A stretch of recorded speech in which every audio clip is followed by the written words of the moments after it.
le top 10 des erreurs à éviter. Je ne sais pas si vous avez vu hier l'atelier sur les 5 clés pour réussir son projet. Là, on va le prendre sous un autre angle. On a fait un top 5 des meilleures façons de faire rater son projet IoT sur un salon à Barcelone l'année dernière sur lequel on a eu des très bons retours sur un petit format de 3 minutes. Du coup, on a décidé de pousser le bouchon un petit peu plus loin et d'aller sur un petit top 10 sur une trentaine de minutes. Donc je vais spoiler la première erreur, c'était d'avoir invité un élu sur le retour, puisque malheureusement Manu Reynaud tient à vous présenter ses excuses, il pourra pas être présent sur la table ronde. Donc c'est malheureux puisque c'est pour des circonstances particulières. Là, reviens toi. L'avantage, c'est que ça va me permettre peut-être d'être un petit peu plus transverse et de parler d'autres choses que ce qu'il fait à Montpellier. On va essayer de donner un petit tour d'horizon de tout ce qu'on peut faire un peu partout en France. Je vois dans la salle des têtes que je n'avais pas connues avant, donc juste pour préciser un petit peu qui est Synox.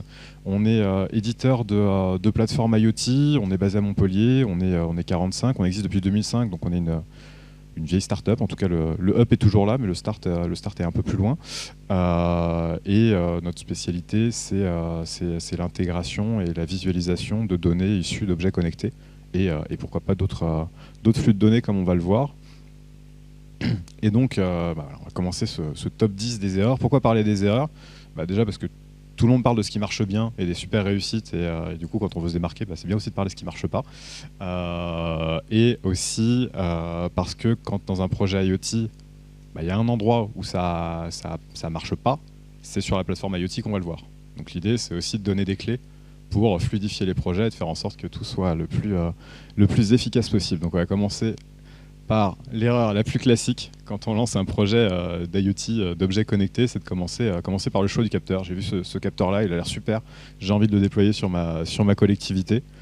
Et c'est le grand classique, on a expression de besoin sommaire des métiers, on a un DSI qui va se mettre en veille, il sait qu'il doit travailler.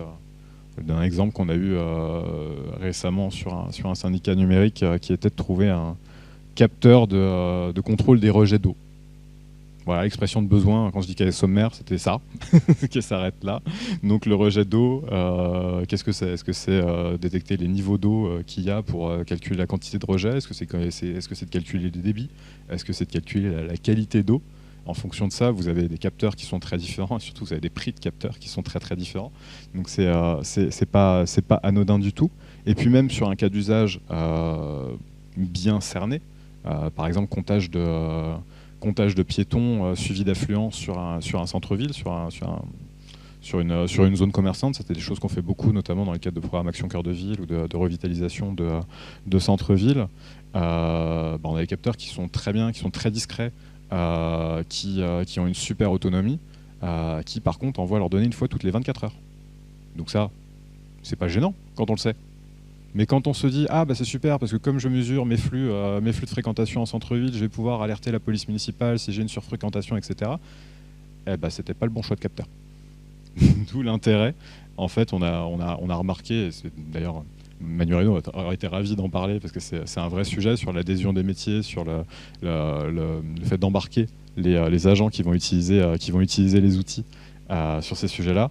On s'aperçoit que nos projets se passent beaucoup mieux depuis qu'on impose le fait de faire un atelier fonctionnel. Et d'ailleurs, Jacques, qui est dans la salle côté Artelia, le fait aussi sur la partie AMO. Donc c'est quelque chose qui peut être fait par l'éditeur, c'est quelque chose qui peut être fait par l'intégrateur, c'est quelque chose qui peut être fait en amont au niveau de l'AMO, mais il faut qu'à un moment donné, il y ait un atelier fonctionnel avec les métiers. Il ne faut pas qu'il intervienne à la fin quand on configure la plateforme, il faut qu'on intervienne avant le choix du capteur, savoir exactement quels sont les indicateurs qu'on veut pouvoir visualiser sur sa plateforme, quelles sont les alertes qu'on a besoin de recevoir, parce que derrière, c'est ce qui dimensionne tout. Le choix du capteur, le choix de la connectivité, le maillage de capteurs qu'on va mettre en place.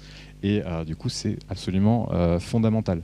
Et ce qui est intéressant, c'est qu'on voit de plus en plus... C'était un angle mort un petit peu des marchés. On avait beaucoup de marchés qui sortaient en conception-réalisation. On disait qu'il fallait poser des capteurs et puis remonter les données. Bon, c'était grosso modo, alors il y avait beaucoup de pages pour dire comment il fallait poser les capteurs, très peu de pages sur comment est-ce qu'il fallait visualiser les données dans les CCTP. Et on voit maintenant quand même émerger des marchés qui mettent vraiment l'accent sur cette partie accompagnement. Il y a le marché de préfiguration IoT d'Aix-Marseille-Provence, il y a le marché de Quimper, Bretagne occidentale sur lequel on travaille, le marché de Val-de-Loire numérique qui s'est donné 2 ans d'expérimentation sur 5 territoires différents avant d'envisager un passage à l'échelle. Et on s'aperçoit que finalement, on est beaucoup plus aujourd'hui sur des marchés d'accompagnement à la fois des métiers et puis d'acculturation sur l'IoT que vraiment sur de la pose de capteurs et sur du déploiement IoT. Et c'est plutôt très sain. De la manière qu'il ne faut pas se focaliser sur un capteur, un des écueils qu'on voit, et notamment beaucoup sur les projets de syndicats numériques, c'est de se dire je vais déployer mon réseau IoT avec un réseau LoRa privé, et du coup c'est génial, ça va me permettre de tout faire, et du coup je ne veux que des capteurs qui communiquent en LoRa. Le LoRa c'est super, comme vous le voyez là en bas, ça permet de communiquer très loin, mais sur des tout petits volumes de données. Donc ça va être très bien pour des capteurs qui vont communiquer toutes les X heures, ou avoir avec des pas de temps relativement larges. Par contre, si je veux du temps réel, si je veux des gros volumes de données, on parlait des capteurs de comptage de piétons, sur lesquels il y a un petit peu d'analyse, il y a des choses comme ça, ça va pas forcément être du LoRa, la bonne connectivité. Donc il faut absolument rester ouvert sur le choix des connectivités et avoir du coup évidemment des outils qui permettent d'agréger des données qui viennent de connectivités très différentes. Et puis même quand on veut absolument travailler en LoRa, et là le retour d'expérience de la métropole de Montpellier est intéressant, c'est qu'ils ne sont pas forcés à déployer de manière exhaustive toute leur infrastructure et toutes leurs antennes avant de lancer le projet. C'est qu'aujourd'hui vous avez la régie des eaux de Montpellier qui connecte en LoRa à peu près 500 compteurs par mois.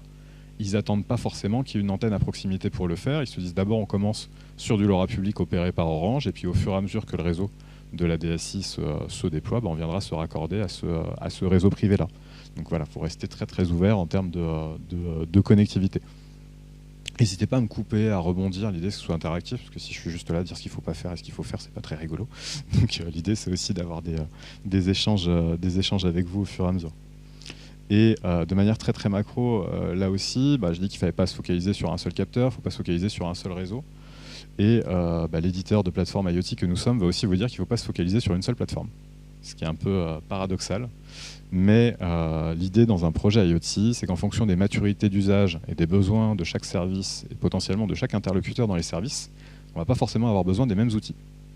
C'est pour ça que typiquement, si on regarde un petit peu le schéma d'architecture qu'a eu la métropole de Montpellier, ce qui est extrêmement intéressant quand on arrive sur la couche haute, sur la partie exploitation de la donnée, c'est qu'on voit qu'il y a plusieurs outils qui sont utilisés pour exploiter des données qui viennent soit de capteurs, soit de jeux de données, et qui arrivent sur une seule plateforme, sur un data lake qui est unifié quelle que soit la source de la donnée. C'est que sur un besoin de visualisation relativement simple, sur lequel on veut être autonome, créer des tableaux de bord assez facilement, avoir des alertes relativement classiques sur des dépassements de seuil, sur des choses comme ça, un outil transverse comme SoDataVis de Sinox va être très bien. Par contre, si on rentre dans des fonctions de programmation fines, sur la gestion du bâtiment, sur la partie éclairage public, peut-être que le bon outil, c'est celui qui est déjà en place au niveau des services, et que la valeur ajoutée que va avoir l'IoT, c'est simplement d'aller envoyer de la donnée qui est dynamique, qui est vivante, directement sur un outil qui est déjà en place. Et puis, parfois, le meilleur outil, c'est pas d'outil. C'est tout simplement sur des services techniques de bâtiment, on peut faire les plus beaux tableaux de bord du monde, on sait qu'ils ne vont pas se connecter dessus, et c'est de pouvoir leur envoyer un SMS. Parce que tous n'ont pas d'adresse mail, ils sont souvent en mobilité, et le SMS est parfois 10 fois plus puissant que le plus beau tableau de bord, le plus ergonomique qui soit. Et puis je voyais quelqu'un dans la salle qui disait parfois il faut croiser. Et effectivement, je suis complètement d'accord avec vous. Parfois on fait cohabiter les deux. C'est-à-dire qu'on va avoir des logiciels métiers qui sont très experts, qui vont permettre d'aller très loin dans l'exploitation de la donnée. Mais pour avoir une vision macro, c'est beaucoup plus compliqué. Et quand il faut venir croiser la donnée avec d'autres sources de données, d'autres cas d'usage, etc., c'est plus compliqué parce que ce n'est pas la philosophie de cet outil-là. Et du coup, on peut très bien faire cohabiter les deux niveaux de plateforme. Donc encore une fois, cette importance de l'atelier fonctionnel en amont, il va permettre aussi de définir. C'est une des questions qu'on pose en général pour que les ateliers se passent bien. On va envoyer des questionnaires en amont au métier Déjà, ça les force à se poser les questions avant d'arriver plutôt que de découvrir le sujet quand on en parle. Et c'est quel est votre besoin en termes d'exploitation? Est-ce que vous avez besoin d'accéder à des tableaux de bord en temps réel, d'avoir un fil de données sur une période particulière, sur la journée, sur le mois, sur l'année, des comparatifs d'année en année? Ou est-ce que vous avez juste besoin d'accéder aux alertes et de savoir ce qui est absolument critique sur votre infrastructure? Donc voilà, encore une fois, là on était sur les 3 premières erreurs. C'est du très très macro, et l'erreur la plus macro qu'on ait, c'est de ne pas avoir de chef d'orchestre, et on aurait dû le mettre au pluriel d'ailleurs ce slide. Il en faut un côté collectivité, et il en faut un du côté des acteurs privés, parce qu'un projet IoT, c'est une chaîne de valeur. Nous, en tant qu'éditeur de plateforme, on est une pièce dans le puzzle. Et si on regarde un petit peu la façon dont se passe un projet IoT, alors là j'ai fait dans un sens, mais on peut le prendre dans les deux sens, hein. Ça part schématiquement, ça part du capteur de l'objet connecté qui doit communiquer via un réseau, quel qu'il soit, qui va être hébergé quelque part, que ce soit en SaaS ou directement sur l'infrastructure de la collectivité. Là, par exemple, à Montpellier, aujourd'hui, vous avez une quarantaine d'antennes LoRa, vous avez 10 000 objets connectés, et tout ça est hébergé directement sur l'infrastructure de la métropole. Et puis derrière, on a 2 niveaux de plateforme. On a un niveau de plateforme qui est sous M2M IoT, qui, comme je disais tout à l'heure, finalement, est à la fois l'outil de gestion des objets, mais aussi et surtout des données et d'uniformisation des données. Et puis derrière, on va pouvoir exploiter la donnée sur un outil métier, sur l'application de data visualisation. On pourra l'envoyer également sur un portail open data. Et puis le but de tout ça, c'est qu'il y a un utilisateur final derrière, qui est soit un agent, soit un administré, soit un élu, qui va pouvoir visualiser, exploiter tout ça. Et une fois que j'ai dit tout ça, le principe, c'est que ça peut péter à plein d'endroits différents. C'est que ça peut être dès le choix du capteur, dès l'installation du capteur. Ça peut être un problème de conformité entre le capteur et la plateforme qu'on utilise, parce que aujourd'hui, pour vous donner un ordre de grandeur, nous, on intègre plus de 700 modèles d'objets sur nos plateformes. Ça arrive quand il y a des objets qu'on n'ait pas encore décodés, qu'on ne connaisse pas. C'est pas grave, on les intègre, on le fait, on a l'habitude, on en ajoute à peu près une 50aine par an. Mais par contre, si on ne le sait pas et qu'on est sur des plannings réduits et qu'on s'attend à ce que le projet soit déployé dans 15 jours alors qu'on n'avait pas cette information avant, ça peut poser des petits soucis. Et puis accessoirement, c'est important de solliciter l'éditeur, non seulement pour savoir si le capteur est décodé, mais aussi pour avoir ses retours.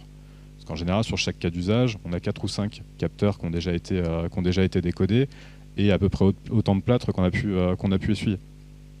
Donc ça, c'est absolument fondamental de vérifier que le capteur choisi, il est bien compatible avec la plateforme qui a été retenue. Si ce n'est pas le cas, ce n'est pas dramatique, mais il faut s'attendre à ce qu'il y ait des délais dans le projet et que ça peut potentiellement faire glisser des plannings. Sur la partie connectivité, quand vous mettez en place un réseau LoRa privé, en général, vous allez mettre en place un cœur de réseau qui va permettre de gérer ce parc d'antennes, ce parc d'équipements. Et puis on l'a vu sur des gros projets départementaux, que sur le pilotage de l'éclairage, par exemple, les remontées des données, en général, c'est pas très compliqué, mais aller envoyer des commandes, c'est pas forcément simple. Parce que le pilotage de l'éclairage, c'est parfois des volumes de données, quand on vient changer la programmation d'une armoire, qui ne sont pas forcément compatibles avec les capacités d'un réseau LoRa, qui, encore une fois, est un réseau bas débit. Et du coup, si on veut faire de l'instantané, ça ne marchera pas. Si on se dit, c'est pas grave, si sur un parc de 6000 horloges, je mets 2-3 jours à tout mettre à jour, pas de problème. Par contre, si on se dit que demain c'est Noël, qu'il faut absolument changer la programmation de tout mon parc d'horloges, là on va avoir un petit souci. Donc voilà, quelle est l'expérience qu'il peut y avoir au niveau de l'envoi de commandes. Ce cœur de réseau-là, il va falloir qu'il communique avec la plateforme IoT. Donc quel est le niveau d'intégration qu'on peut avoir. Donc là on a mis quelques petits logos des réseaux et des cœurs de réseau avec lesquels on peut travailler. Donc là, on a nos objets, ils communiquent, ils envoient de la donnée quelque part, hop, il va falloir les héberger. Est-ce que cet hébergement il est bien dimensionné pour mes déploiements? Donc ça, quand on est en SaaS, on va dire, heureusement pour vous, c'est pas votre problème, c'est le nôtre. C'est quand même une question qu'il faut se poser. Quand c'est pas le cas, et ça c'était un des sujets qu'on avait eu sur la métropole de Montpellier justement, quand vous avez une régie des eaux qui se dit bon ça y est, on y va, on va rajouter 500 capteurs par mois sur le réseau. En termes d'hébergement de données, ça a quand même un impact qui n'est pas neutre. Et derrière, il faut pouvoir dimensionner ces machines en fonction de ça. Donc réussir à bien suivre les besoins métiers pour pas se retrouver dans des situations où on a des machines qui sont un peu sous-dimensionnées avec des petites latences. Donc heureusement qu'on a une DSI réactive sur Montpellier qui a pu résoudre ce problème assez rapidement, mais c'est un sujet qui aurait pu devenir assez problématique pour l'exploitant. Et puis la plateforme IoT, c'est aussi là qu'on va normaliser la donnée. C'est-à-dire qu'aujourd'hui, vous avez plusieurs protocoles qui existent, il n'y en a aucun qui fait autorité. Donc la partie de normalisation de la donnée, si vous avez 10 équipements différents, 10 références d'objets qui remontent une donnée de température, bah c'est à ce niveau-là que nous, on va uniformiser la donnée de température pour pouvoir la pousser vers d'autres outils ou vers le nôtre, et de se dire, quel que soit l'objet, une donnée de température, c'est une donnée de température, elle s'exprime en degrés, et elle est formatée de cette manière-là. Top. Et puis la partie la plus rigolote, c'est l'usager. Est-ce qu'ils déjà ils étaient demandeurs du projet? C'est pas toujours le cas. Est-ce qu'ils sont en capacité d'exploiter la donnée? Est-ce qu'ils ont le temps d'être formés sur un outil? Est-ce que ça correspond à leurs usages? Est-ce que le tableau de bord, ça va les intéresser? Ou est-ce qu'au contraire, comme je vous disais tout à l'heure, est-ce qu'ils ont juste besoin d'avoir un petit SMS pour savoir qu'il y a quelque chose qui ne va pas et qu'il faut se déplacer? Et puis, est-ce que les tableaux de bord que nous, on pensait super pour ce cas d'usage, ça correspond bien à ce qu'ils voulaient ou pas du tout? C'était pas du tout la donnée qu'ils avaient besoin de superviser. Donc, comme vous voyez, il y a toute une chaîne de paramètres sur un projet IoT. Je crois qu'il va falloir que je me grouille parce que j'ai encore 7 erreurs et il me reste un quart d'heure. Mais vous voyez, voilà, il y a plein d'endroits sur lesquels ça peut être assez sensible. Et le fait d'avoir un interlocuteur unique côté collectivité qui va aller mobiliser les métiers et un interlocuteur unique côté privé qui va aller coordonner le choix du capteur, la mise en place de la connectivité, les échanges avec l'éditeur sur la partie plateforme, c'est absolument fondamental.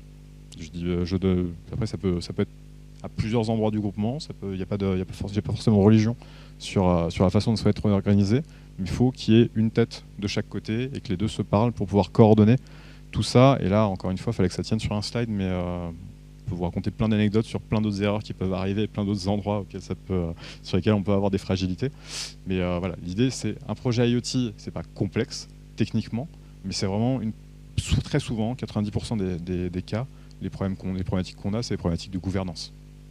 Et quand on s'est posé les bonnes questions en amont et qu'on a bien structuré au niveau de ses interlocuteurs, ça se passe plutôt bien. Mais il y a parfois un apprentissage qui peut être un petit peu difficile.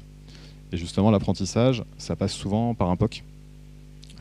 Et une tendance de marché qu'on voit en ce moment et contre laquelle on se bat quelque part, c'est extrêmement important d'expérimenter, de vouloir tester des cas d'usage. Mais aujourd'hui, on a l'idée du POC en général, c'est que ça passe sous le seuil des marchés. Donc avec une enveloppe d'un peu moins de 40 000 €, pas non plus faire des folies. Et le message qu'on voulait absolument passer, et ça c'est quelque chose qu'on trouve assez intéressant dans la démarche de Montpellier, c'est qu'on fait vraiment un cas d'usage après l'autre et on essaye de le faire sur des volumes qui sont relativement significatifs. La formule qu'on dit, c'est toujours vaut mieux tester 2 cas d'usage à 10 capteurs chacun que 10 cas d'usage à 2 capteurs chacun. Parce que si c'est juste pour afficher des tableaux de bord avec à peu près 2 données dessus qui clignotent, c'est bien, vous aurez validé un fonctionnement technique, vous voyez que ça marche et que potentiellement demain vous pourrez, etc. Mais le métier, vous ne lui aurez rien apporté et il n'arrivera pas du tout à se projeter sur la façon dont ça peut transformer son activité. Par contre, si on commence à être sur des volumes un petit peu significatifs, avec une dizaine de bâtiments, une dizaine d'horloges, etc., là on lui parle un petit peu plus et là il va se dire ok, je vois comment je peux m'organiser, il peut se projeter sur un passage à l'échelle. Transition, passage à l'échelle. Le passage à l'échelle, justement, c'est une question qu'il faut se poser aussi dès l'amont du projet. Là, on vous enverra les slides d'ailleurs, mais on avait fait une petite fiche, une petite checklist de toutes les cases à cocher sur le lancement de son projet. Et du coup, la question quand on passe sur la partie opérationnelle, c'est déjà, au moment du POC, c'est quoi l'indicateur, le paramètre qui fait qu'on décide si le POC il est concluant ou pas. C'est évident, mais c'est rarement le cas. J'ai rarement lancé des POC où on m'a dit, voilà, pour nous ce sera une réussite si, à part si les capteurs marchent, bon, faire marcher les capteurs, ça normalement ça va, mais pour le métier, c'est quoi l'indicateur clé? Est-ce que pour le métier, on a un service d'éclairage qui nous dit, moi si je sais recevoir à l'instant, au moment où j'ai une horloge qui est défaillante, recevoir de suite une alerte, pour moi le POC est concluant. Bon, bah là c'est pas très compliqué. Sur un service de déchets, c'était de dire bah, c'est super de superviser les niveaux de déchets, mais j'ai pas besoin de l'information en temps réel. Moi ce que je veux, c'est tous les jours à 4 h du matin, avoir un export des coordonnées GPS, des corbeilles qui sont à plus de 60% pour savoir comment est-ce que je dois organiser ma tournée. Bah voilà, c'est des critères qui nous permettent de savoir si le projet il va bien marcher ou pas. Et nous, ça nous donne une direction. Et puis sur le passage à l'échelle, bah, c'est OK, on a testé sur un périmètre bien précis. En général, quand on fait sur du bâtiment, on fait sur un bâtiment très critique, un gymnase, une salle des associations, une salle polyvalente. Si demain on déploie sur tous les bâtiments municipaux, quelles sont les particularités de chacun et qu'est-ce qui fait que là ça marche bien, qui pourrait ne pas marcher sur tel et tel environnement. Et puis sur la partie passage à l'échelle, il y a une question aussi qui est fondamentale, c'est la contractualisation. On parlait du seuil des marchés pour l'époque. Est-ce que je vais devoir sortir un marché pour ça? Donc, quel va être le délai de mise en place de mon marché? Est-ce que j'ai une centrale d'achat, que ce soit locale ou nationale, qui me permet de lancer ces projets-là? Donc, c'est vrai que sur Montpellier, on travaille beaucoup via l'UGAP, et ça nous donne aussi beaucoup de flexibilité sur la façon d'organiser les projets, enfin l'UGAP et le RESA d'ailleurs. L'avantage, c'est d'en avoir plusieurs à disposition. Et voilà, ça, c'est des questions aussi qui sont intéressantes à se poser dès le départ. Et puis, quand on lance un marché, le risque, c'est ce qu'on a là, c'est un retour qu'on n'a pas eu sur Montpellier, puisque comme je disais, on fonctionne beaucoup avec des centrales d'achat, mais quand on travaille sur des marchés dédiés, la grosse difficulté, c'est d'essayer de faire des super bordereaux qui soient super exhaustifs. Je crois qu'il y a 1 ou 2 AMO dans la salle, et c'est vrai que c'est toujours tentant d'essayer de couvrir le plus de cas d'usage possible et d'arrêter des références d'objets. Sauf qu'un marché, ça peut durer 2 ans, ça peut durer 4 ans. Là, aujourd'hui, on répond sur des marchés de syndicats numériques qui durent 12 ans. En 12 ans, l'écosystème de l'IoT, entre il y a 12 ans et aujourd'hui, ça a extrêmement changé. Et j'ose pas imaginer ce que ce sera dans 12 ans. Pour illustrer ça, 2 points un peu fondamentaux. Un sujet qu'on a eu sur Nîmes Métropole, par exemple, où on a un indice de révision des prix qui est fixé au moment du marché, qui est fixe, qui est de 5,6% sur la partie matérielle. Et on a eu une petite crise des semi-conducteurs en 2022, début 2023, où les matériels qu'on achetait ont pris 5% la première année, donc tout va bien si on a bien pensé, nous, à appliquer la formule de révision des prix. Et puis 15% la deuxième année, et là ça commence à devenir un peu critique, et on ne sait pas encore à quelle sauce on va être mangé cette année et l'année prochaine. Donc sur la partie IoT, il y a ça qui est à prendre en compte, c'est qu'on a des prix qui peuvent évoluer. Nous, en tant que prestataire, on peut tous se retrouver dans une situation très très délicate si on a des prix qui évoluent trop à la hausse et qu'on est figé sur une référence de matériel. À la limite, on a un matériel qui devient trop cher, mais il y a un matériel équivalent qui fait la même chose, qui est resté à un prix stable. Il faut simplement qu'on puisse basculer, changer de référence. C'est pas dramatique en soi, c'est juste qu'il faut que le marché le permette. Même principe. Hop, j'ai une petite animation karaté. Sur la partie capteur, le stationnement, c'est un cas d'usage qui est vraiment caricatural, où l'état de l'art a évolué. C'est pas que les capteurs ne fonctionnent plus ou qu'on peut plus s'en servir, mais en 2015, il y a un peu moins de 10 ans, tout le monde ne jurait que par les capteurs NEDAP qui étaient vissés au sol, qui fonctionnaient avec leur propre réseau radio. Et puis Bosch est arrivé en 2018 en disant moi j'ai le meilleur capteur du monde qui fonctionne en LoRa. Et puis aujourd'hui c'est plus le meilleur capteur du monde, même s'il y a encore un parc déployé qui est important et qu'on s'occupe nous de le garder opérationnel et de le superviser. Mais aujourd'hui l'état de l'art, c'est plutôt de coupler des capteurs qui fonctionnent aussi en LoRa mais qui sont plutôt des CCK avec des capteurs aériens qui vont permettre dans des zones denses de couvrir plus de capteurs. Donc là, si on se projette sur des marchés à 4, 8, 12 ans sans prévoir la possibilité de mise à jour du catalogue, on peut se retrouver enfermé dans des choix techniques qui peuvent être assez contraignants pour les métiers et puis en fin de compte pour tout le monde. Et puis il n'y a pas que le matériel qui évolue, il y a aussi la partie logicielle. Pour vous donner un exemple assez parlant, chez Synox, on fonctionne en méthode agile, ce qui veut dire qu'on fait un sprint toutes les 6 semaines. Donc, toutes les 6 semaines, on va déployer de nouvelles fonctionnalités. Et on s'est aperçu récemment qu'on avait des collectivités, des clients, qui allaient chercher des solutions métiers parce qu'ils considéraient que la solution qu'on avait ne couvrait pas ses besoins, sauf qu'en fait, entre-temps, on les avait développées, ces fonctionnalités-là. Donc c'est un vrai sujet, et c'est un sujet sur lequel d'ailleurs on est preneur de vos retours sur quel est le meilleur moyen de vous informer sur l'évolutivité de nos fonctionnalités, parce que les newsletters, en général, on sait que vous ne les lisez pas trop. Mais il y a, je pense que c'est assez important dans son projet de se prévoir des temps d'échange, des points de passage, peut-être tous les 6 mois, peut-être à minima une fois par an, mais sur quelle est la roadmap des 2 ou 3 ou 4 prochains trimestres, quelles sont les dernières nouveautés qui ont été lancées. Et c'est vrai qu'on a tendance, une fois qu'on a basculé dans l'opérationnel, à laisser dérouler les projets et à passer à côté de pas mal d'évolutions. Je discutais ce matin avec la ville d'Aix qui avait testé nos solutions en 2020. Et c'est vrai qu'en revoyant la démo aujourd'hui, en fait, ce n'est pas les mêmes outils en termes de possibilités. Et du coup, c'est assez important aussi sur la partie plateforme de rester au fait de ce qui peut se faire côté prestataire. Un autre cas d'usage, et ça c'est un des sujets sur lesquels on a beaucoup travaillé depuis 1 an et demi avec l'équipe de Pierre Brice, avec Manu Reynaud sur la métropole de Montpellier. C'est Montpellier, pour vous donner les ordres de grandeur, comme je disais, c'est 10 000 capteurs, 25 cas d'usage. Pour vous donner la répartition, il y a quand même 7 000 capteurs sur la partie télé-relève de l'eau. Il y en a 1200 de mémoire sur la partie stationnement intelligent. Et puis après, il y a plein de cas d'usage sur lesquels il n'y a pas forcément vocation à avoir des volumes aussi importants. Mais c'est important de temps en temps de prendre le temps de la respiration, d'aller voir le métier, de savoir au-delà de l'exploitation quotidienne, qu'est-ce que ça a pu lui apporter. Donc ça, c'est un travail qu'on a fait très récemment avec la Régie des eaux. Et on s'aperçoit que finalement le déploiement de la télé-relève très progressif du parc, aujourd'hui comme je dis, on est à 7000 capteurs sur 87 000, donc il y a encore du chemin à faire. Mais on voit que ça contribue quand même à une amélioration de 1% du taux de rendement du réseau. Donc vous avez 1% de fuite en moins sur toute l'eau qui est produite tous les ans. Le fait d'avoir fait le choix de passer par une infrastructure LoRa privée au lieu de passer par du réseau opéré, ça avait été estimé à 240 000 € d'économie annuelle. Alors forcément, c'est un chiffre qui va augmenter d'année en année en fonction du volume de capteurs. C'est pas négligeable. On en parlait tout à l'heure avec Lynn. On a aujourd'hui 4 TP sur 11 qui sont dédiés à la relève des compteurs.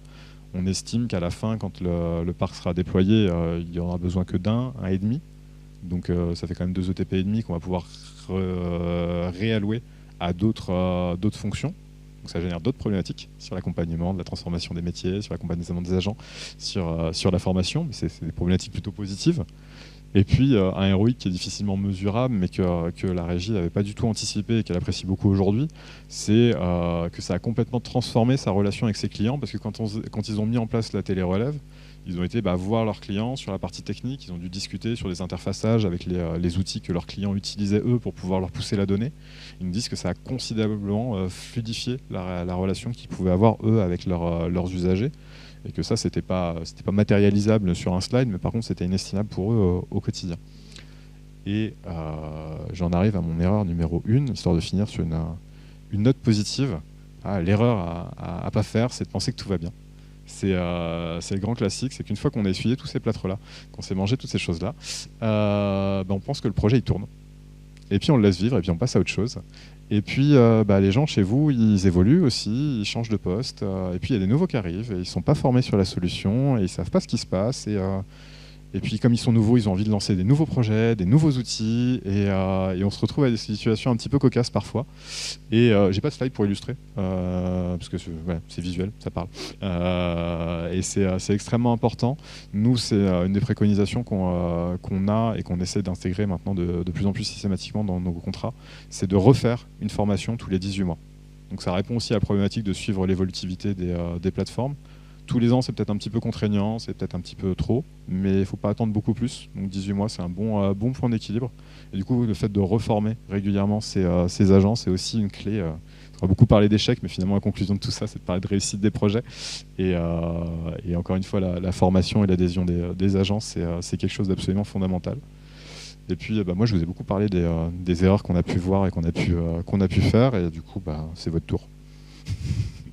Est-ce que ça vous a parlé, ces 10 erreurs? Est-ce qu'il y en a que vous avez déjà vues sur vos projets? Est-ce qu'il y en a qui vous ont marqué, que vous aimeriez ne pas reproduire?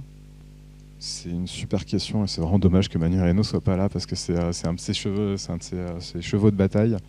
Manu Reynaud vous aurait parlé de la construction de l'espace public numérique et de l'appropriation justement de toutes ces données-là par les administrés. Plus qu'une demande aujourd'hui, c'est une interrogation qu'on voit en tout cas à l'échelle de Montpellier. Il y a des cas d'usage où le fait de restituer l'information à l'usager, elle est absolument évidente. Typiquement, je n'ai pas détaillé le cas d'usage sur le stationnement, mais sur Montpellier, vous avez 1200 capteurs sur les places PMR. Enfin, la majorité des capteurs sont sur les places PMR et l'information sur la disponibilité elle est remontée directement dans l'application de mobilité. Donc les PMR peuvent voir directement si les places où ils essaient de se déplacer sont accessibles ou pas. Il y a des cas d'usage sur lesquels la question elle est ouverte. C'est un chantier typiquement sur la partie point d'apport volontaire. On se pose la question, est-ce que ça vaut le coup d'ouvrir la donnée? Sur quel canal il faut le faire? On sait que si on lance une application dédiée à ça, bon, la probabilité d'usage est assez faible. Par contre, si on a un portail multiservice sur lequel on peut retrouver entre autres cette information-là, peut-être qu'elle aura un petit peu d'impact. Et c'est un des prochains chantiers justement que Manu Reynaud nous voulait mettre en place, c'était d'expérimenter. Typiquement sur Montpellier, d'ailleurs vous l'avez vu sur le schéma, effectivement il y a un certain nombre de jeux de données qui sont restitués en open data et vous avez même certains widgets de la plateforme, donc des vues temps réel qui sont disponibles et affichées sur la plateforme. Donc la question c'est oui, ça a du sens. Quel est l'usage aujourd'hui? À quel point il permet de modifier les comportements? Ça c'est le grand chantier d'après avec l'intégration de l'intelligence artificielle. J'anticipe peut-être sur une question de la salle, mais ça fait partie des deux grands chantiers prioritaires. Celui-ci il est plutôt côté collectivité. C'est effectivement c'est super de générer toutes ces données-là. Maintenant, qu'est-ce qu'elles permettent de changer au quotidien? Est-ce que ça vaut le coup de les diffuser? Est-ce qu'elles vont être consultées? C'est un peu la problématique de l'open data aussi. Et qu'est-ce qu'elles vont permettre de faire évoluer comme comportement? Un des retours qu'on a, j'en ai pas parlé, mais sur la partie stationnement PMR, typiquement le fait d'avoir mis en place les capteurs et de contrôler les véhicules ventous, de verbaliser les véhicules ventous sur la base des données des capteurs, c'est quand même 4 fois plus de rotation sur les places PMR. Donc ça veut dire qu'avant vous aviez des véhicules épaves qui restaient très très longtemps sur les places, et là on a quand même 4 fois plus de disponibilité sur des places pour les personnes à mobilité réduite, donc ça c'est quand même assez fondamental. Mais effectivement c'est une question qui est hyper importante, et par contre j'ai pas toutes les réponses. Est-ce que d'autres questions?